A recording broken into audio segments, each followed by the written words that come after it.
आज महाविकास आघाडीकडून शरद आबा तायडे यांचा फॉर्म आज भरलेला आहे आणि आम्हाला विश्वास आहे की महाविकास आघाडी म्हणून या जळगाव जिल्ह्यामध्ये आमच्या पाठीमागे खंबीरपणे उभे आहेत आणि जे आमच्याला मानणारे आहेत ते सुद्धा आमच्यासोबत आहेत. त्यामुळे आमचा उमेदवार हा विजयी होईल असा आम्हाला विश्वास आहे. महानगरपालिकेने असंच म्हटलं होतं. त्यांच्याकडे सत्ता, पैसा, अडका, शासकीय दबाव सर्व काय आहे, परंतु या महाराष्ट्रामध्ये महाविकास आघाडी म्हणून आम्ही त्यांना खंबीरपणे लढत देतो आहे. हे तर सर्व जनता आणि महाराष्ट्र पाहत आहे. हमारे शरद आबा तायडे हे या महानगराचे प्रमुख आहेत आणि ते सर्व दृष्टीने ताकदवान आहेत.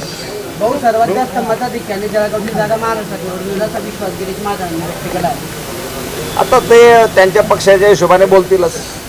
आपल्या पक्षातर्फे 2 उमेदवारी अर्ज दाखल झालेले आहेत. कोण मागणी आहे?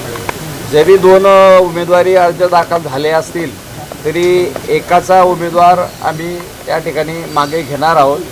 आमचा महाविकास आघाडी म्हणून एकच उमेदवार शरद आबा तायडेच राहतो.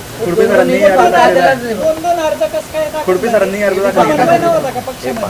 काँग्रेसचाही आहे, राष्ट्रवादी शरदचंद्र पवार पक्षाचाही आहे, शिवसेनेचेही 2 आहेत.